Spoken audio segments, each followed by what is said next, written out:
पूरी दुनिया में मशहूर, भारत की सबसे बड़ी और पुरानी, राष्ट्रीय और अंतर्राष्ट्रीय पुरस्कारों से सम्मानित नौटंकी लोक संगीत की पहचान गंगा प्रस्तुत करते हैं अपनी नई नौटंकी।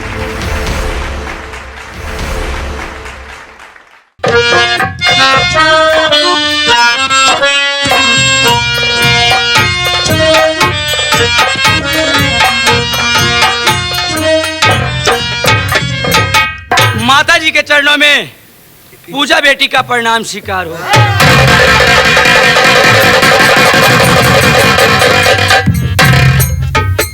खुश रहो बेटी। अरे बेटी, माँ क्या बात है? जब भी तुम पढ़ाई करके आती थी तो चेहरे पे रौनक, हंसी, और आज क्या बात है कि तुम्हारा चेहरा मुरझाया हुआ है? माँ आप बैठ जाइए, मैं बता रही हूँ अपनी पढ़ाई के बारे में।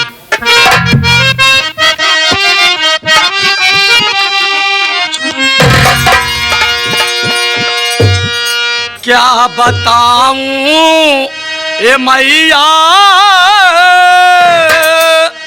मेरा तुझसे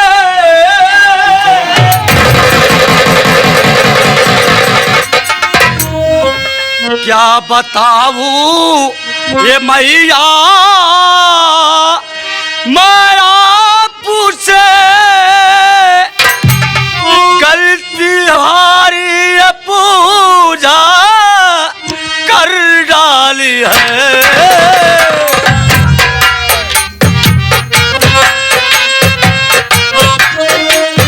कौन सी गलती? बोल पूजा।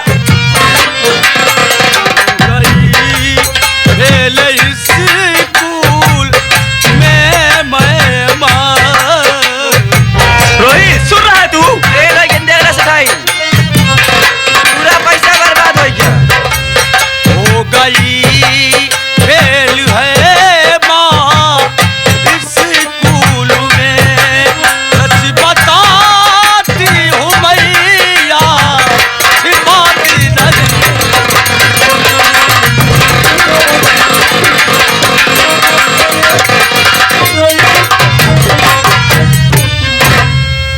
माँ आज आपसे क्या बताऊं माँ, हमारी सभी सखियां, सभी सहेलियां हमारी पास हो गई है माँ, और आपकी बेटी पूजा इस बार फेल हो गई है माँ। अरे वाह रे पूजा, तुमने तो बहुत अच्छा समाचार सुनाई। अरे माधुरी का इस बनारस शहर में कितना नाम है। ऐसे ना मोबाइल चलाते हैं बड़ा। और मेरा कितना नाम होता है। और तू जिधर से जाती थी यही शहर वाले कहते थे कि वो माधुरी की बेटी जा रही है वकालत पढ़ने के लिए। तू तो मेरी मान सम्मान सब मिट्टी में मिला दी। मेरी बात सुन।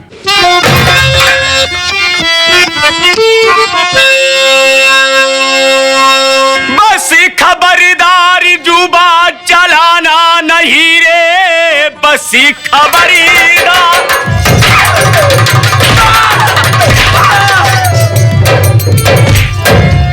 अरे चलाना नहीं, वरना इंजाम उसका बुरा पाएगी। मान सम्मान मेरा हरे मिट्टी में मिला, इसका इंजाम तूने बुरा पाएगी।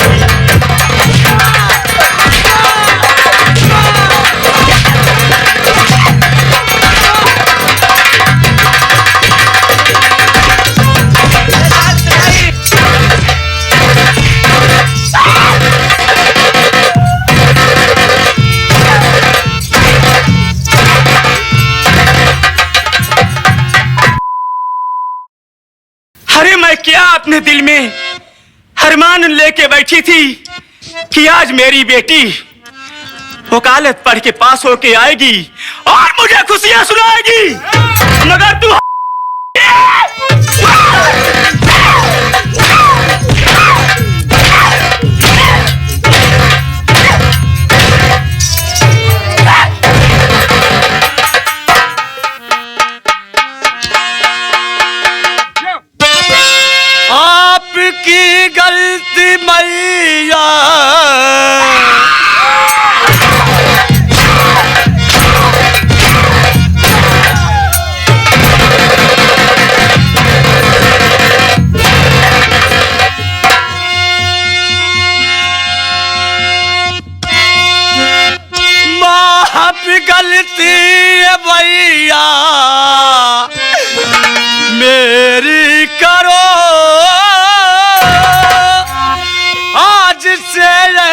ऐसी गलती न होगी कभी।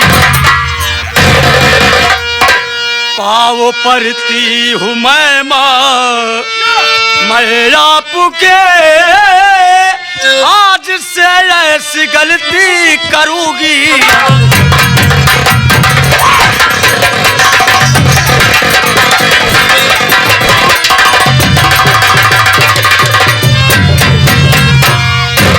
माँ, आज से तुम्हारी गलती नहीं होगी माँ, मेरी गलती को माफ कर दो माँ। मैं तेरी शक्ल नहीं देखना चाहती हूँ। अगर तू इस घर में रहेगी तो मेरी कितनी भारी बदनामी होगी। बेइज्जती न होए ना आगे कटे ता।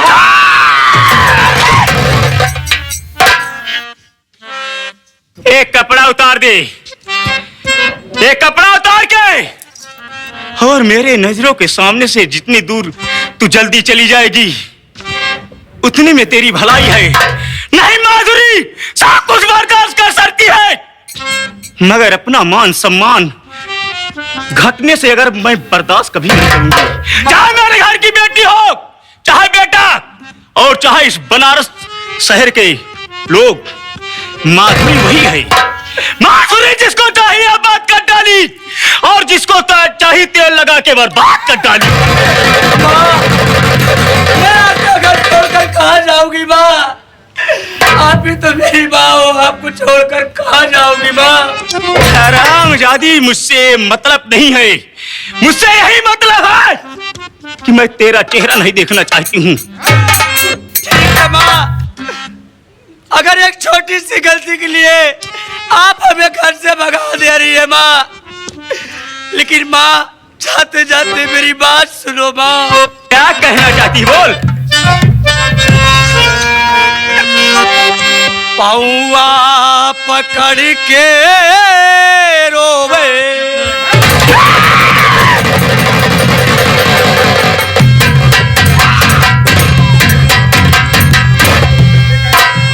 पौआ पकड़ के रोवे, बिटिया तो हारी हो,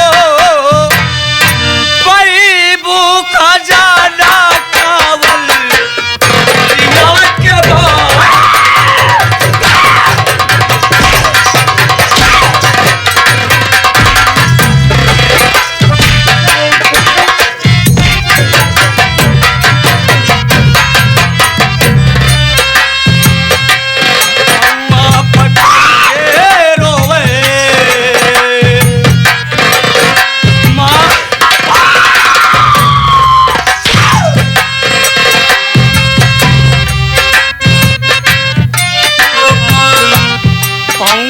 पकड़ के रोवई, बिटिया तो हारी हो, कई भूखा जाना चावल बिटिया के बाद।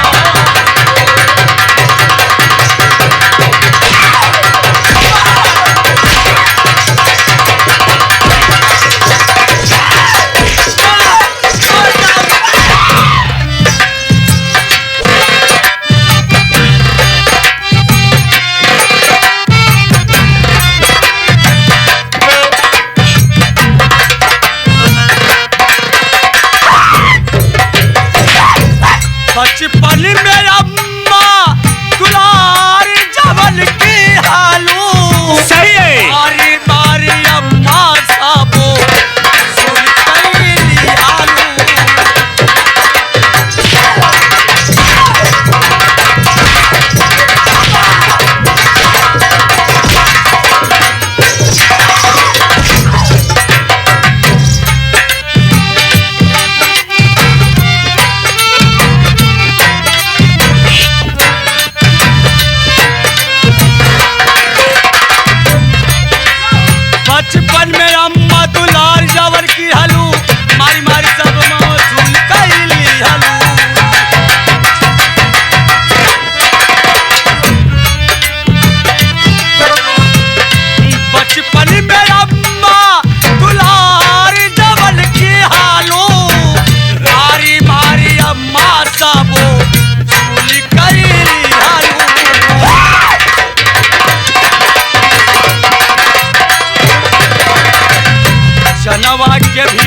की मांगी। कौन जन्मा की?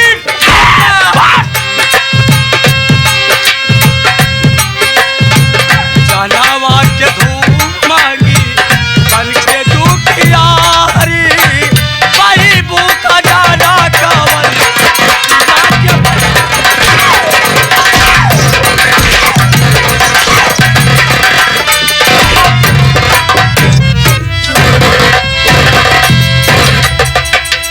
हार जाई।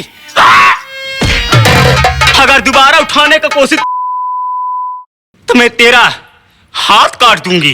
क्यों रे पूजवा? आपके कहने के अनुसार आपका कपड़ा उतार दिया माँ। मैं आपका घर छोड़कर चली जाऊंगी माँ, लेकिन एक दिन ऐसा आएगा कि माँ आप हमारे लिए रोओगे।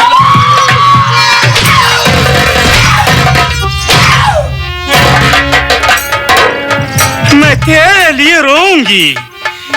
कैसी वास्ते रोऊंगी रे? मेरी बात सुन। हरे महल छोड़ तुझको अब जाना पड़ेगा।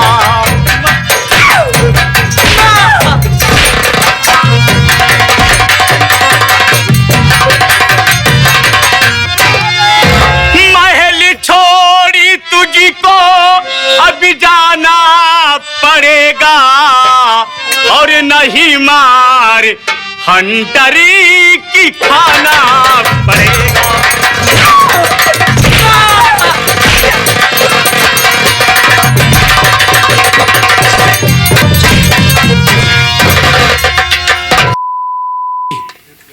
जितना जल्दी हो सके तू मेरे नजरों से दूर हो जा। ना संभाल लेना, ये माधुरी का गुस्सा धीरे धीरे बहुत कर रहा है।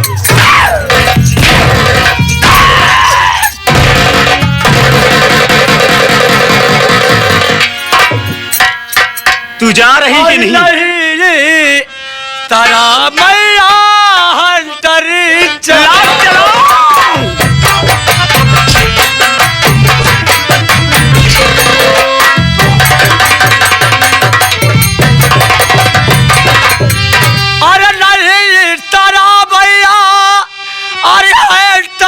चलावो और नहीं मैया अपने घर से भगाओ।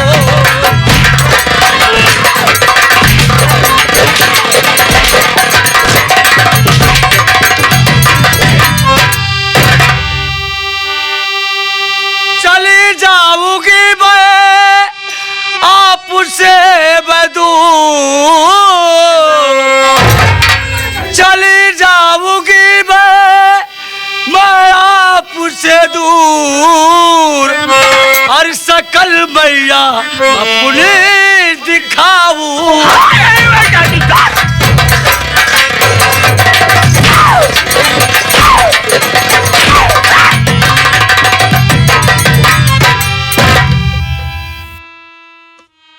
सेठाइन बोल। भगाए धून अपने बिट्टी का। तो पूजा करूं आरती में थाली, आरती सजा के थाली में। तहां नकिया ना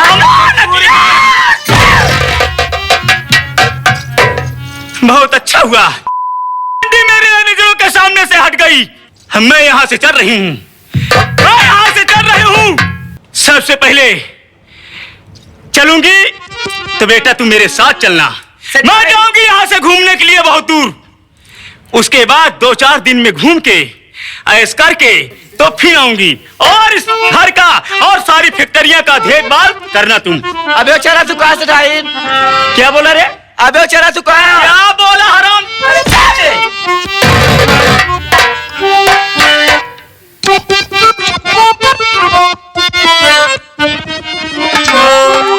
अरे कहाँ जाई राम हो, कहाँ जाई राम, कहाँ जाई राम हो, कहाँ जाई राम, लइके जुल्मी जवानिया कहाँ जाई।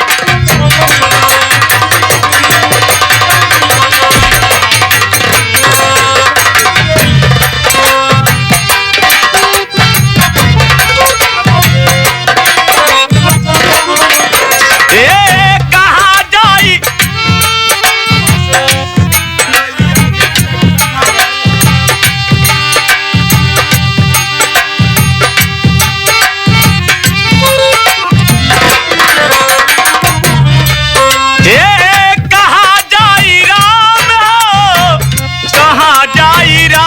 लइके जुलेमी जवनिया कहाँ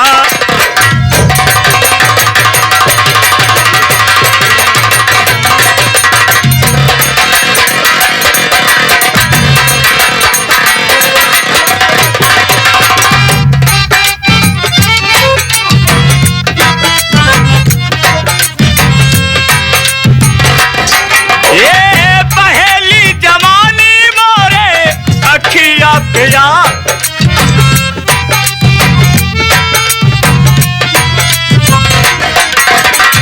पहली जवानी मोरे अखिया पे आवे अखिया पे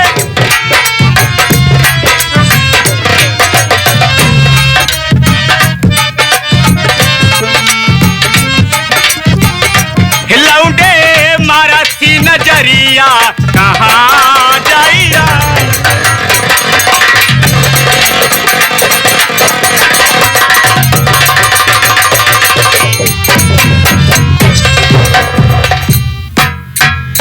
बलंदर बाबू साहब। शायद इस बात को मालूम नहीं होगा तुझे। हाँ बाबू साहब। मैं किस लिए तुम्हें रास्ते में लेकर जा रहा हूँ? किस लिए बाबू साहब ले जा रहे हो? रास्ते से हमारी बेटी संजना मेला गई है। अच्छा। लेकिन एक बात मेरे समझ में नहीं आई। हाँ बाबू साहब। कि या स्कूल से आते ही हाँ मेला क्यों गई? नहीं समझ में आया?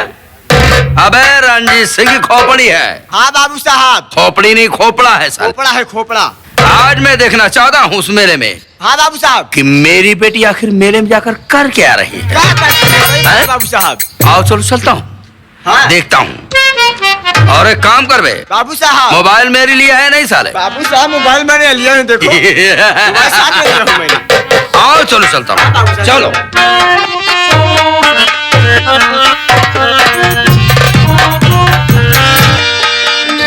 अरे लागल गंगा जी का मेला, अरे छोड़ा घरवा के झमेला, चला चली के करे जावा जुड़ैला कोरिया।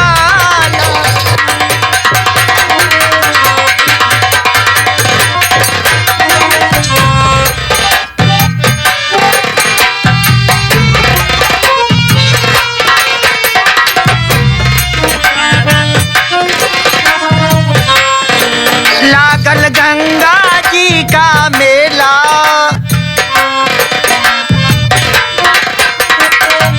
खेला गल गंगा जी का मेला, छोड़वा घर का झमेला, चला चली के कर जावा जुड़ैला को।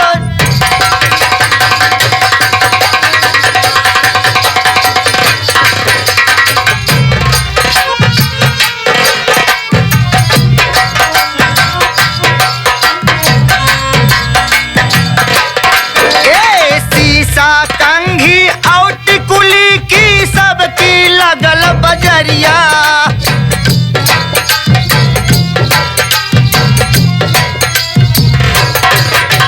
शीशा कंघी और टिकुली की सबकी लगल बजरिया, सबकी लगल बजरिया हदी दे सबकी लगल बजरियो।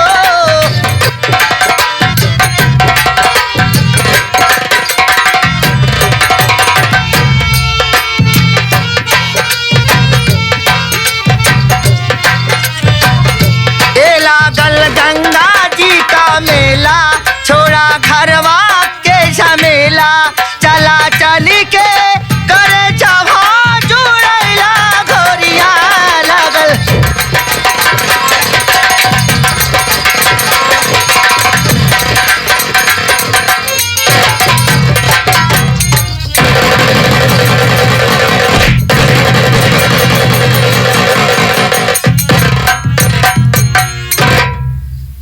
दिखाई नहीं देता? आप कहते हो आ? जवानी की जोश में इस तरीके से चल रही हो, अब बोल रहे हो कि दिखाई नहीं देता। चलो ठीक है, माना मुझे दिखाई नहीं देता। हाँ हाँ, मेरी जवानी है, क्या तुम बुढ़े हो क्या? देखिए देवी जी, माना मुझसे गलती हुई, मुझे माफ करो, मैं चल रहा हूँ। लेकिन सुनिए ना, मैं आपसे कुछ कहना चाहती हूँ। क्या कहना चाहती हो, बोलो। कहीं नाराज नहीं हो जाओगे? नहीं नहीं, बोलिए क्या कहना चाहती इतना बड़ा मेला लगा हुआ है, मुझे कुछ अच्छा नहीं लग रहा है, लेकिन आप से मुलाकात हो गई ना, तब कुछ अच्छा लग रहा है। तो बोलिए, कहना क्या चाहती हूँ। एक मेरे भैया थे, उनका कोई पता नहीं बलंडर, कोई मेले में खो गया। भारी मेला है ना? हाँ, खो बहुत गया बड़ा होगा। मेला है। बोलिए, मैं कहना आपसे क्या कुछ चाहती कहना चाहती कि नाराज नहीं हो जाएंगे? नहीं, बोलो क्या कहना चाहती हूँ। आप के पाँव पड़ते हो मैं बाबूजी, अपने दिल की दुल्हनिया बना लो मुझे, ए जवानी तुम्हारे करो नाम मैं, अपने चरणों की दासी बना लो।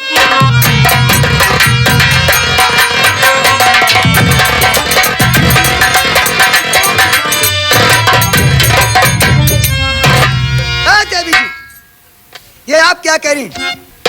अभी अभी मुलाकात हुई और आप ऐसी बात कर रही हैं। अभी अभी मुलाकात हुई, लेकिन जानते हो कभी किसी से प्यार किया है? जी नहीं। नहीं किया? नहीं। ओहो, तुम क्या जानो प्यार क्या चीज होता है? देखिए, मैं पढ़ाई कर रहा हूँ। ठीक है? तुम तो वही कुनूर परवर जानते हो, हैं? और क्या जानोगे? हैं? देखिए ना, तुम्हारी तरह मेरे पड़ोस में एक रहता है, हाँ। वो बांस सोच काटता है, हैं? लेकिन जानते हो, वो भी निकलता था ना, लेकिन तुम्हारे जैसा नहीं है। मैं आपसे प्यार करनी। अच्छा, आप तो देवी जी, आप मेरी बात को सुनिए। बोलिए ना। कि नाम क्या है तुम्हारा? हाँ, बताऊंगी। है देवी सुनो, रहने वाली कहा कि बता दो मुझे, घर में तेरे और कोई नहीं, सब शब्दों में मुझको बता दी।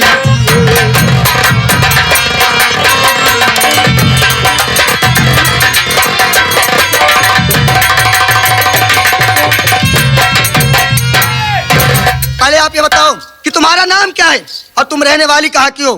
तुम्हारे घर में और कौन कौन है? नाम संजना मेरा है, आए सुनो बाबूजी, रहने वाले हम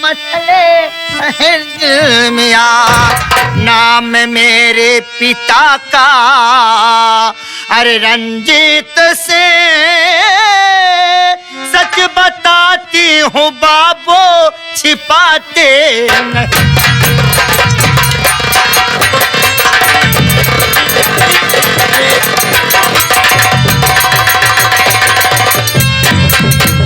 मेरा नाम संजना है, मेरे पिताजी के नाम रंजीत सिंह है, मैं उनकी इकलौती बेटी हूँ।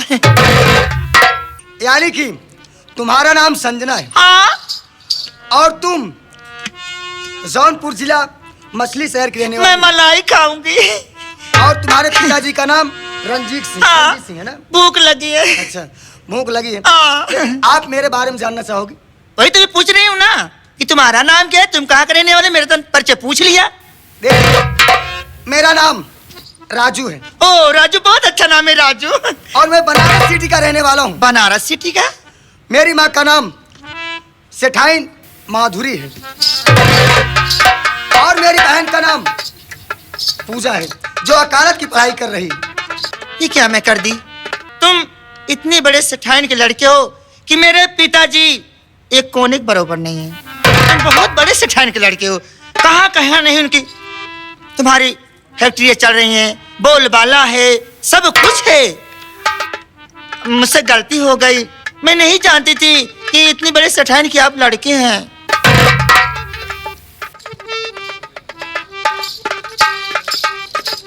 यानी कि अभी अभी जो आपने प्यार का इजहार किया वो सब खत्म हो गया। ऐसी बातें नहीं है, लेकिन आप बहुत बड़े सेठान के लड़के हैं। मैं कभी सोच नहीं सकती थी, बताइए कि आप मेले में कैसे आ गए। सबको तो तुम्हारे यही जो सब है ना। लेकिन और मैं मानता हूँ कि मैं सेठाइन का लड़का हूँ। हाँ, माधुरी सेठाइन का लड़का हूँ। क्या मुझे प्यार करने का हक नहीं है? क्यों नहीं है? तो माधुरी, एक तरफ नजरों से तीर चलाती हूँ और एक तरफ इनकार करके यहाँ से जाती हूँ। मेरी बात को सुनो, मैं आपसे कहना क्या चाहता हूँ। क्या कहना चाहते हो? कि मारी के करे जीवा में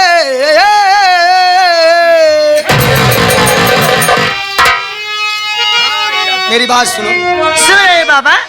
कि मारी के करे जीवा में हो तिरछे नजरिया हो नजरिया गोरिया हमरा के ओ नजरिया हाय कि नजरिया गोरिया हमरा के बड़ा दुख